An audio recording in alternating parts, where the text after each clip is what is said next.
আসসালামু আলাইকুম my dear students. আমরা নবম দশম শ্রেণীর রসায়ন বিজ্ঞানের অর্থাৎ রসায়নের ষষ্ঠ অধ্যায়ের পার্ট 2 তে আমরা আপনাদের সবাইকে স্বাগতম জানাচ্ছি। আমাদের পার্ট 2 তে আজকে আলোচনা হবে মোলার দ্রবণ, মোলারিটি এবং অণুর সংখ্যা নির্ণয়ের এবং মোলারিটি নির্ণয়ের ম্যাথ। ওকে, সো প্রথমত আসি যে মোলার দ্রবণ কাকে বলে। দেখো, মোলার দ্রবণ হচ্ছে, যদি আমরা এরকম একটা কন্টেনার এখানে ড্রয়িং করি, কন্টেনার লুক অ্যাট। সো এই কন্টেনারে দেখতেই পাচ্ছ যে এখানে 1 লিটারের একটা দ্রবণ আছে, সম্পৃক্ত দ্রবণ। কত লিটার? 1 লিটারের একটা সম্পৃক্ত দ্রবণ আছে। সো এই যে 1 লিটারের একটা সম্পৃক্ত দ্রবণ তুমি দেখতে পাচ্ছ, এই সম্পৃক্ত দ্রবণের মধ্যে কতটুকু, মানে কি পরিমাণ দ্রব আছে। তো তুমি যদি এখন বলো, দেখো কি পরিমাণ দ্রব আছে, কতটুকু দ্রব আছে। এখন তুমি আমাকে বললা, স্যার আমার 1 মোল আছে। কত মোল? 1 মোল। আমি 1 মোল দ্রব এখানে ইনজেক্ট করলাম, হ্যাঁ, মানে দ্রবীভূত করলাম। তাহলে নির্দিষ্ট তাপমাত্রায়, কি বলছি, নির্দিষ্ট তাপমাত্রায় এই 1 লিটার সম্পৃক্ত দ্রবণের মধ্যে কি পরিমাণ দ্রব আছে সেটাকে আমরা বলি মোলারিটি। আর তুমি যদি এটা ফিক্সড করে বলে দাও যে 1 লিটারের মধ্যে 1 মোল আছে, তাহলে আমরা এটাকে বলবো কি দ্রবণ? মোলার দ্রবণ। দেখো, নির্দিষ্ট তাপমাত্রায় কোনো দ্রবণের প্রতি লিটার আয়তনে 1 মোল দ্রব দ্রবীভূত থাকলে সে দ্রবণকে মোলার দ্রবণ বলা হয়। কি বলা হয়? মোলার দ্রবণ বলা হয়। ঠিক আছে, তাহলে মোলার দ্রবণের বিষয়টা আমরা এখানে শিখে গেলাম। ওকে, সো এখন মোলার দ্রবণের সবসময় কিন্তু আমরা 1 মোল দ্বারা ডিটেক্ট করি, অথবা তুমি এটাকে এই যে বড় হাতের এমও লিখতে পারো। ঠিক আছে, মোলার দ্রবণ। তাহলে যদি তুমি বলো যে স্যার আমার তো 1 মোল ছিল না, আমার এখানে 1 মোলের পরিবর্তে 0.5 ছিল, 0.5 ছিল, তাহলে আমি বলবো কি? সেমি। যদি এখানে তুমি বলো 0.1 ছিল, তাহলে বলবো কি? ডেসি। যদি 0.01 ছিল, সেমি, দ্যাট ইজ সেন্টি। আর যদি মিলি বলি 0.001, ফিনিশ। ওকে, আচ্ছা, তো এখন তুমি যদি অণুর সংখ্যা নির্ণয় করতে চাও, এখন তুমি বলছো স্যার আমি অণুর সংখ্যা এই মুহূর্তে নির্ণয় করব না, আমি দ্রবণ সম্পর্কে জানতে চাই। মোলার দ্রবণ কিভাবে তৈরি করা হয়, মোলারিটি কি, প্রমাণ দ্রবণ কি, এই সম্পর্কে তোমাদের অবশ্যই জানতে চাওয়া স্বাভাবিক একটা বিষয় বলে মনে করি আমি। বাট আমরা আজকে যেহেতু পার্ট 2 তে আছি, সেখানে আমাদের মোলারিটি নিয়ে একটু কথা বলতে হবে। কি নিয়ে? মোলারিটি, যেটা আমি সংজ্ঞায় বলে দিচ্ছি অলরেডি। ভাইয়া, মোলারিটি কিংবা মোলার দ্রবণ, হ্যাঁ, এই দুইটার একক কিন্তু একই। ঠিক আছে, তো আমি দ্রবের ভর নিব গ্রাম এককে অথবা মোলে, আর দ্রবণের আয়তন নিব কিসে? লিটারে। তাহলে কি দাঁড়ালো? গ্রাম পার লিটার, অথবা আমি লিখতে পারি মোল পার লিটার। এইভাবে কিন্তু লেখা যায়। ওকে, একক কার মোলারিটির একক। আশা করি ক্লিয়ার। ঠিক আছে, তো এখন আমরা যেহেতু মোলার দ্রবণ সম্পর্কে জেনেই গেছি, তাহলে আশা করি যেহেতু আমরা মোলার দ্রবণ সম্পর্কে জেনেই গেলাম, তাহলে মোলারিটি সম্পর্কে তো আমাদের জানা হয়ে গেছে। তাহলে এখান থেকে কেমন ম্যাথ আসতে পারে? তুমি যদি ভাইয়া বিভিন্ন মোলারিটির দ্রবণ প্রস্তুত করতে চাও, তাহলে কি করবা? লুক অ্যাট, তুমি যেটা করবা সেটা হচ্ছে এইরকম। লুক অ্যাট, যে যদি আমি প্র্যাকটিক্যালি তোমাকে শিখাতে চাই, তাহলে তোমার এই জিনিসগুলো লাগবে, এই ইনস্ট্রুমেন্টগুলো লাগবে। যে স্যার আমি তো 0.1 মোলারিটির সোডিয়াম কার্বনেট সলিউশন বানাতে চাই, তাহলে কি করতে হবে? দেখো, তোমার এখানে ওয়াটার লাগবে, ফানেল লাগবে, যেখানে তুমি দ্রব অ্যাড করবা, দ্যাট ইজ 250 মিলিলিটার। আর এখানে তুমি যে সোডিয়াম কার্বনেট নিছো, সেটা কতটুকু ইউজ হচ্ছে? 2.65 গ্রাম ইউজ হচ্ছে, তাই তো? তাহলে তোমাকে কিভাবে, যদি আমি বলি যে 280 মিলিলিটার আয়তনের সোডিয়াম কার্বনেট দ্রবণ তুমি কিভাবে প্রস্তুত করবা, ঠিক আছে, বা 280 মিলিলিটার আয়তনের সোডিয়াম কার্বনেটের ডেসি মোলার দ্রবণ তুমি কিভাবে প্রস্তুত করবা, অথবা সেমি মোলার দ্রবণ তুমি কিভাবে প্রস্তুত করবা, অথবা সেন্টিমোলার অথবা মিলিমোলার দ্রবণ কিভাবে প্রস্তুত করবা। ঠিক আছে, সো এই যে ছোট ছোট প্রশ্নগুলো, সেগুলো জানতে হলে আমাদের ছোট ছোট ম্যাথ করতে হবে। ঠিক আছে মাই ডিয়ার স্টুডেন্টস, তাহলে এখানে তোমাদের যে আমরা যে এক্সপেরিমেন্টগুলো দিয়েছি, যে প্রিপারেশনস বা প্রিপেয়ারিং এ 1.0 মোলার সলিউশন। দেখো, 1 মোলার সলিউশন তুমি কিভাবে তৈরি করবা, কি কি নিতে হবে, হ্যাঁ, কি কি লাগবে, কি কি নিডেড। ওকে, সেই বিষয়গুলো তোমাদের প্র্যাকটিক্যালি আছে, ওখান থেকে তোমরা দেখে নিতে হবে। আমরা একটু দ্রবণ সম্পর্কে জানতে চাই, যে দ্রবণটা কি, হ্যাঁ, দ্রবণ কাকে বলে। ওকে, দেখো মাই ডিয়ার স্টুডেন্টস, দ্রবণ হচ্ছে যেসব মিশ্রণে উপাদানগুলো সুষমভাবে বণ্টিত থাকে এবং একটি উপাদান থেকে আরেকটি উপাদানকে সহজে আলাদাকরণ করা যায় না, তাদেরকে আমরা কি বলি? দ্রবণ বলি বা সমসত্ব মিশ্রণ বলি। যেমন তোমার কোনো একটা পাত্রে পানি আছে, এখন ওই পানিতে পানির কণা আছে টোটাল মনে করো 2000, সেখানে যদি আমি লবণের কণাও 2000 নেই, তাহলে লবণ ভেঙে প্লাস এবং মাইনাস দুইটা আয়ন হয়। তো পানি তো একটা পোলার সমযোজী, তাই না? তাহলে পানি ভেঙে কি হবে? H প্লাস এবং OH আয়ন হবে। তাহলে এখানে কিন্তু মোটামুটি ম্যাচ হয়ে যাচ্ছে। সমসত্ব মিশ্রণ, এদেরকে আলাদা করা খুব রাফ অ্যান্ড টাফ। এটা মাইক্রোস্কোপিক্যালি, আলট্রা মাইক্রোস্কোপিক্যালি কিংবা খালি চোখে যেভাবে দেখো না কেন, এটা সমসত্ব মিশ্রণে পরিণত হবে। সো এই যে দ্রবণ সম্পর্কে তোমাদের আইডিয়া, দ্রব কাকে বলে, দ্রাবক কাকে বলে, তাহলে এখানে লক্ষ্য করো সলিউট দেওয়া আছে। কি দেওয়া আছে? সলিউট। আর এখানে কি? সলভেন্ট। মানে দ্রব আমি অ্যাড করতেছি, দ্রাবক আমার পাত্রেই আছে, তাই তো? সো এইখানে এসে তুমি দেখছো যে মিক্সচার হয়ে গেল অলরেডি। হ্যাঁ, এর নাম কি? সমসত্ব মিশ্রণ বা সলিউশন, দ্যাট ইজ দ্রবণ। দ্যাট ইজ কি? দ্রবণ। তাহলে ভাই সলিউট জিনিসটা কি এবং সলভেন্ট ব্যাপারটা কি আশা করি আপনারা বুঝতে পেরেছেন। যে ছোট ছোট এই যে থিমগুলো আপনি একটু জেনে নেবেন। এখানে আমরা আরো কিছু ব্যাপার দেখিয়েছি সলিউশন সম্পর্কে, যে সলিড সলিউশন, এই যে সলিড সলিড যদি আমি এখানে অ্যাড করি সলিড, আর এখানে কি আছে? লিকুইড, একসাথে অ্যাড করলে সলিউশন হচ্ছে। ঠিক আছে। এখন তুমি বলতে পারো স্যার এখানে তো আপনার ব্ল্যাক আছে, আবার রেড কালার আছে, এখানে ব্লু কালার আছে, এখানে দেখো কে কার সাথে কিভাবে ম্যাচ হচ্ছে বা আদৌ কি কোনোটা বেশি আছে কিনা, তোমরা এগুলো একটু দেখে নিবা, কারণ এগুলো থেকে তেমন একটা প্রশ্ন আমাদের আসে না। আমাদের প্রশ্ন যেখান থেকে আসে সেটা হচ্ছে বিভিন্ন দ্রবণের মানে বিভিন্ন মোলারিটি দ্রবণ প্রস্তুতি, বিভিন্ন মোলারিটি দ্রবণ প্রস্তুতি। আর মোলারিটি ব্যাপারটা কিন্তু আমি আবারও বলছি, এটা হচ্ছে দ্রবণের ঘনমাত্রা প্রকাশের বিভিন্ন একক আছে, তার মধ্যে মোলারিটি একটা, নর্মালিটি একটা, মোল ভগ্নাংশ একটা, শতকরা হার একটা, পিপিএম আছে। এগুলো তো তোমরা এখন যাওয়া দরকার নেই, তোমরা শুধু একটা সূত্রই মাথায় রাখবা। সেই সূত্রটা কি?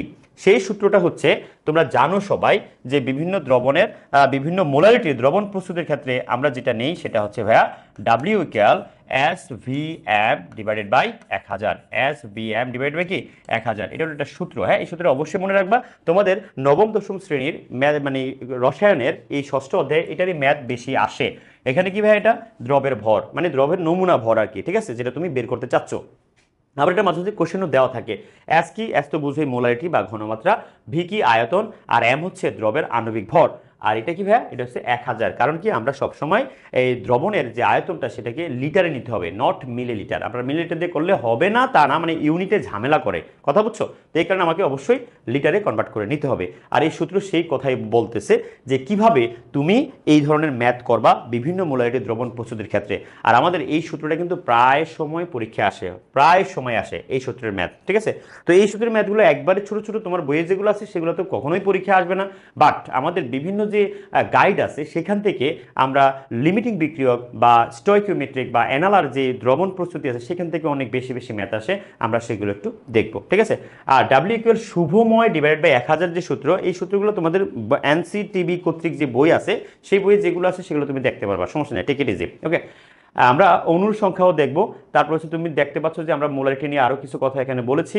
তারপরে সবচেয়ে হাই লেভেলে সেটা হচ্ছে আমাদের কি শতকরা সংযুতি, সেটা নিয়ে আমরা পরে কথা বলবো, বাট আগে আমরা এখান থেকে কিছু ম্যাথ করবো। এখন দেখো অণুর সংখ্যা কিভাবে তুমি নির্ণয় করবে, একবার ছোট ছোট ট্রিক্স বা ছোট ছোট সূত্রের মাধ্যমে সেটা কিভাবে দেখো আমি তোমাকে কোয়েশ্চেন করি এখানে। আর এই ধরনের ম্যাথ করা মানে হচ্ছে ইউনিটারি মেথড বলা হয়। কি বলবো? ইউনিটারি মেথড, দ্যাট ইজ ঐকিক নিয়ম।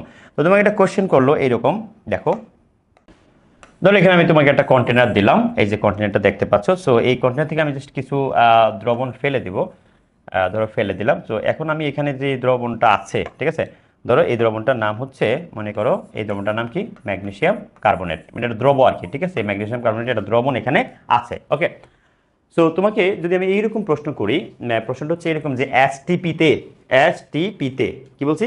এসটিপি, তা আমি একটু লিখে দিই। দেখো এসটিপি মানে স্ট্যান্ডার্ড টেম্পারেচার অ্যান্ড প্রেশার। এসটিপিতে 13 গ্রাম, কত গ্রাম? এসটিপিতে এই 13 গ্রাম মানে 13 গ্রাম ম্যাগনেসিয়াম কার্বনেট এর অণুর সংখ্যা কত? ম্যাগনেসিয়াম কার্বনেটের কি সংখ্যা কত? অণুর সংখ্যা কত? দেখো এই যে একটা ছোট্ট ম্যাথ, এটা করার জন্য তোমার যেটা লাগবে সেটা হচ্ছে এসটিপিতে আমাদের সায়েন্টিস্ট অ্যাভোগাড্রো সাহেব কি বলেছিলেন। উনি বলেছিলেন যে এসটিপিতে এক মোল যে কোনো যৌগ, আমি যৌগ দিয়ে করি যেহেতু আমরা আসলে বেশিরভাগ ক্ষেত্রে যৌগ নিব, ইকুয়াল হচ্ছে ওই যৌগের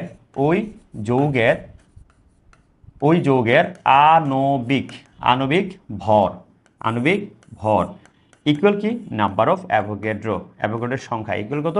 22.4 লিটার, ঠিক আছে? 22.4 লিটার, একবারে ছোট ছোট। তো এখন তোমাকে কোশ্চেনটা কি করা হয়েছে যে 13 গ্রাম মানে 13 গ্রাম, এই যে 13 গ্রাম এসটিপিতে 13 গ্রাম ক্যালসিয়াম কার্বনেট অণুর সংখ্যা বের করতে বলছে। কিসের সংখ্যা? অণুর সংখ্যা। তো আমার কোশ্চেন কিন্তু গ্রাম আছে, আমাকে গ্রাম থেকে কোথায় যেতে হবে? অণুর সংখ্যায় যেতে হবে। এবার তুমি দেখো যদি আমি এইখানে এই সূত্রটা একটু বর্ধিত করি যে 1 মোল ম্যাগনেসিয়াম কার্বনেট সমান হচ্ছে ভাইয়া 84 গ্রাম, তাই তো?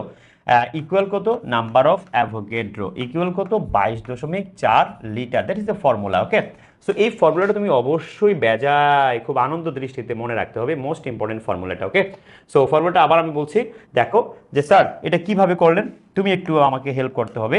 কিভাবে? এই 1 মোল ম্যাগনেসিয়াম কার্বনেট, সূত্র কি ছিল? 1 মোল যে কোনো যৌগ। তো আমি এখানে যৌগের পরিবর্তে কি নিয়েছি ভাইয়া? ম্যাগনেসিয়াম কার্বনেট নিয়েছি যৌগটা। ওকে, তাহলে কি লিখবো? ওই যৌগের আণবিক ভর, ওই যৌগের কি আণবিক ভর। তাহলে ওই যৌগের আণবিক ভর কত? 84 গ্রাম, তাই তো?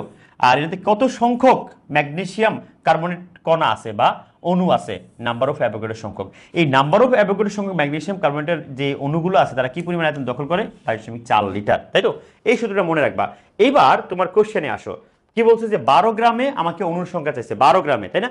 তো তুমি দেখো যে প্রমাণ অবস্থায় এই 84 গ্রাম মানে 84 গ্রাম ম্যাগনেসিয়াম কার্বনেটের হ্যাঁ কত সংখ্যক অণু আছে? নাম্বার অফ অ্যাভোগাড্রো সংখ্যক, তাই না? তাহলে 13 গ্রামে কত হবে? তাহলে এই যে ছোট্ট একটি ঐকিক নিয়মের ম্যাথ তোমার কিন্তু এক লাইনেই শেষ, তাই তো? অণুর সংখ্যা আমি যদি এখানে লিখি অণুর সংখ্যা, হ্যাঁ একবারে ছোট, অণুর সংখ্যা ইকুয়াল দিয়ে দেই একটা ছোট্ট সূত্রের মাধ্যমে আমি করতে চাচ্ছি যে 84 গ্রামে, এই যে এখান থেকে বাড়ি করো আগে প্রমাণ অবস্থায়, 84 গ্রামে কত আছে? Number of Avogadro. তাহলে 84 ইন্টু কত ভাইয়া? নাম্বার অফ অ্যাভোগাড্রোর সংখ্যা ডিভাইডেড বাই 84, আর ইন্টু কত? 13, ইন্টু 13, শেষ। ওকে, এখানে গ্রাম আছে, এখানেও গ্রাম আছে, গ্রাম গ্রাম কাটা চলে গেল, নাম্বার অফ অ্যাভোগাড্রোর সংখ্যার কোনো একক নেই, দ্যাট ইজ টি। তাহলে অণুর সংখ্যা যেহেতু আমার টি বের করতে বলছে, তুমি ভাগ করলে এখন পেয়ে যাবা। কথা কি বুঝে গেছে? একবারে ছোট্ট ম্যাথ, তোমার কিন্তু এই প্রমাণ অবস্থায় এই সূত্রটা মনে রাখতে হবে। আমাকে কিন্তু কোশ্চেনটা এইরকমও করতে পারতো যে 5 লিটার ম্যাগনেসিয়াম কার্বনেট এ, বা আবার বলছি 5 লিটার ম্যাগনেসিয়াম কার্বনেট এ অণুর সংখ্যা কত? তখন কি হতো সমস্যাটা? তখন হতো যে দেখো এই যে 22.4 লিটারে কত নাম্বার অফ অ্যাভোগাড্রো, তাহলে 5 লিটারে কত? আমাকে এইভাবে বলতে পারতো যে তোমার ধরো 12 লিটার কার্বন ডাইঅক্সাইডের, 12 লিটার কার্বন ডাইঅক্সাইডে কি পরিমাণ কার্বন ডাইঅক্সাইড আছে, কি পরিমাণ বা কত গ্রাম কার্বন ডাইঅক্সাইড আছে, কত লিটারে? 12। এখন তুমি বললা কি স্যার প্রমাণ অবস্থায় তো আমি জানি 22.4 লিটার, 22.4 লিটার কার্বন ডাইঅক্সাইড আসে কত? মানে 44 গ্রাম, রাইট? তাহলে 12 লিটারে কত? কথা কি বোঝা গেছে? তুমি এখান থেকেই এই ইউনিটারি মেথডটা এখান থেকে অ্যাপ্লাই করতে পারো। তাহলে মাই ডিয়ার স্টুডেন্টস, এই ছোট ছোট যে ম্যাথগুলো ছিল অণুর সংখ্যা এবং পাশাপাশি আমাদের মোল সংখ্যা নির্ণয়, এবং আমি এটাও বলেছি যে বিভিন্ন মোলারিটির দ্রবণ প্রস্তুতির ক্ষেত্রে ডাব্লিউ ইকুয়াল শুভময় ডিভাইডেড বাই 1000 এই সূত্রটা ফলো করতে হবে। তাহলে আমরা এই জিনিসগুলো শিখে ফেললাম।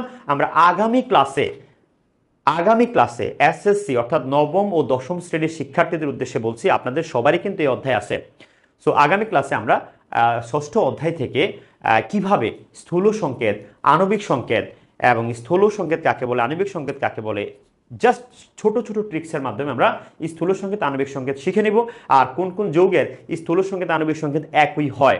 মাই ডিয়ার স্টুডেন্টস, স্থূল সংকেত, আণবিক সংকেত থেকে প্রশ্ন আসবে, এটা 100% শিওর থাকো, একবার শিওর শট আসবে মানে আসবেই। সো ভালো থাকবেন, ভালো রাখবেন, ওমেগার পাশেই থাকবেন। আসসালামু আলাইকুম।